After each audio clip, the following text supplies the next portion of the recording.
So Jujutsu Kaisen has had a lot of crazy action-packed as well as emotional fights, and I wanted to rank my top 5 best fights. If your list differs to mine at all, make sure to leave yours in the comments down below. But let's get into this manga discussion. So I'm going to rank all of these fights on 3 different categories, these being how good the actual fight was in terms of the combat, what was the significance on the story, and the impact the fight had emotionally on us readers.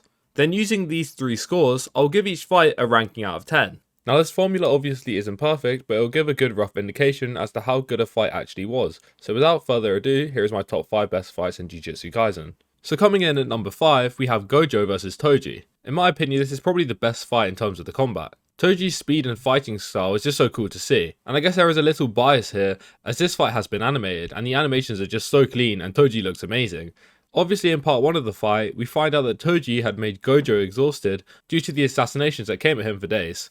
Toji then caught him off guard and stabbed him in the back. Then, after speed blitzing Gojo, he ends up stabbing him in the throat, which should have been the final blow. Toji then goes on to killing the person Gojo and Geto were escorting, and Geto ends up losing his battle against Toji. As Toji tries to leave, he is stopped by Gojo, and we get one of, if not the coolest panels in the entire series, and Gojo states, "Through heaven and earth, I alone am the chosen one," with him looking demonic and just totally insane. So we find out that Gojo achieved enlightenment and was able to heal all of his wounds.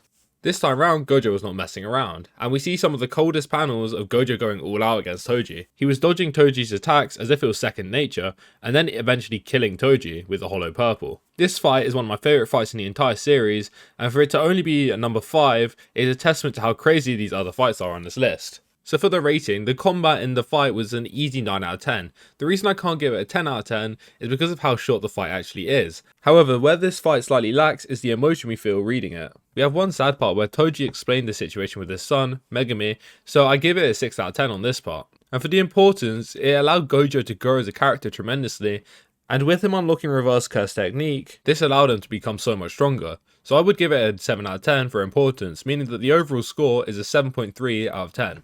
So coming in at number 4, we have Hikari versus Kashimo. Similar to Toji versus Gojo, what makes this fight so good would be the combat side of the fight. So Hikari straight away wins the jackpot, and Kashimo is starting to realise that this fight isn't going to be as easy as he thought. Kashimo uses his lightning curse energy to blow off several of Hikari's limbs, but Hikari keeps coming back, which is so fun to read. But just as Hikari's jackpot timer runs out, he is hit with a fatal blow. Reading this chapter weekly honestly had me shook. I thought Hikari had just died like that. But in the next chapter, Hikari miraculously got another jackpot. The stakes of this fight just get progressively higher and higher, and I love how Gege has done it. It has opened the door for so many new theories about these two characters, which is always good and a sign of a great fight. We then get Hikari's sacrifice of his arm in order to survive Kashimo's final attack, and we see that instead of Hikari killing Kashimo, he instead allows him to live, and Kashimo then comes to the Jujutsu Sorcerer's side in order to fight Sakuna, which is perfect setup for another potentially incredible fight, which I can't wait to happen. This is just one of those fights that you can't wait to get animated, and it is very deserving of the 4th place on this list. The fight combat is an easy 10 out of 10, probably the best fight for the combat in the series, and the importance of the fight is also huge. We found out tons of information about Hikari as well as the sacrifice, and how this will affect him in the future. And then we have the setup for Kashimo versus Sakuna, and Kashimo's secret curse technique, so the importance is probably an 8 out of 10. But the emotional side of things really wasn't that great. Both of the sorcerers are stone cold killers, and Kashimo really didn't have that much to lose, so it's only a 5 out of 10, giving an overall score of 7.7 out of 10. Okay, so getting on to our top 3. At number 3, I have Gojo versus the Disaster Curses. Now this fight was just incredible, because it was the first time we actually saw Gojo struggle in a fight. To us readers at the time, Gojo seemed like an unkillable force who nobody in the series even stood a chance against.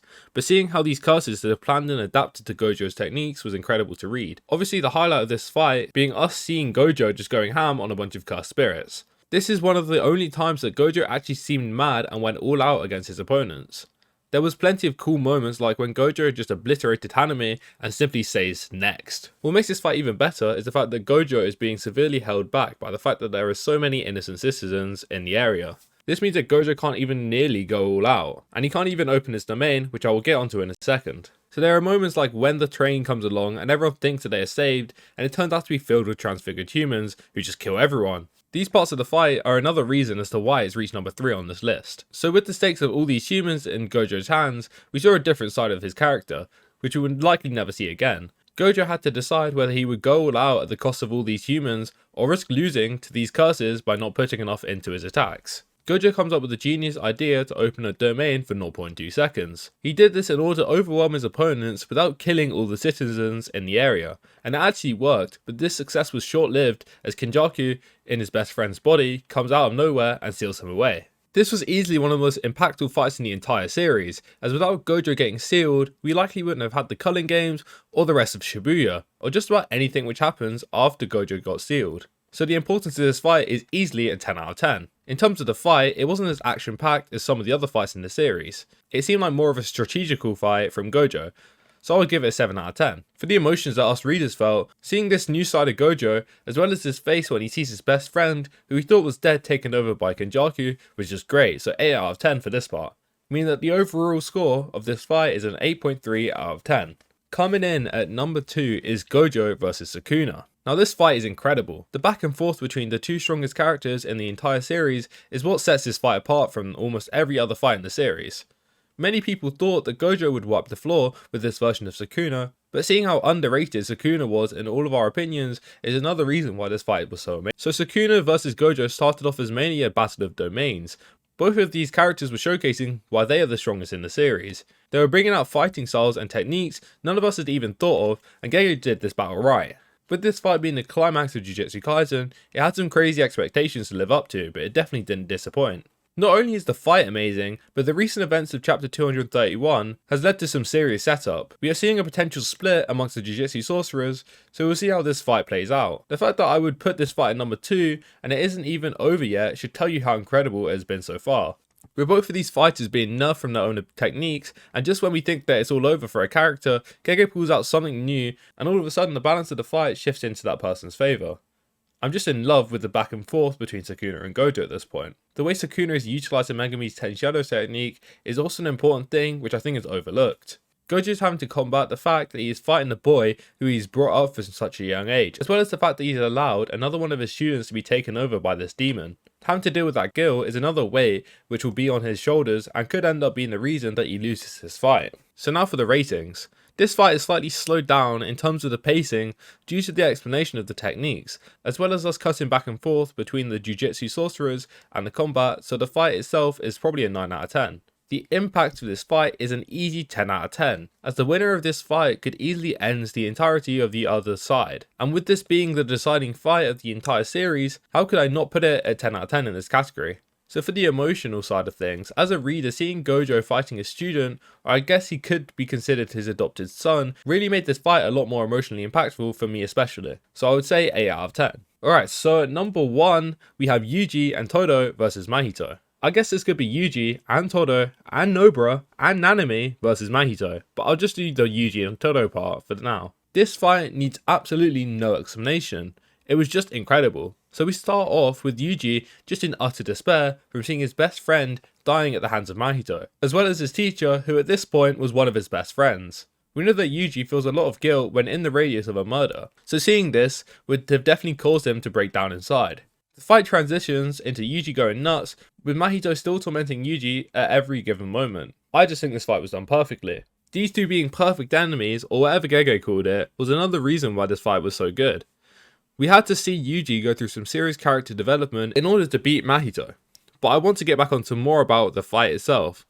The choreography was incredible. Gojo showcased how proficient Yuji was in taijutsu, and some of the impact panels were so cool to see.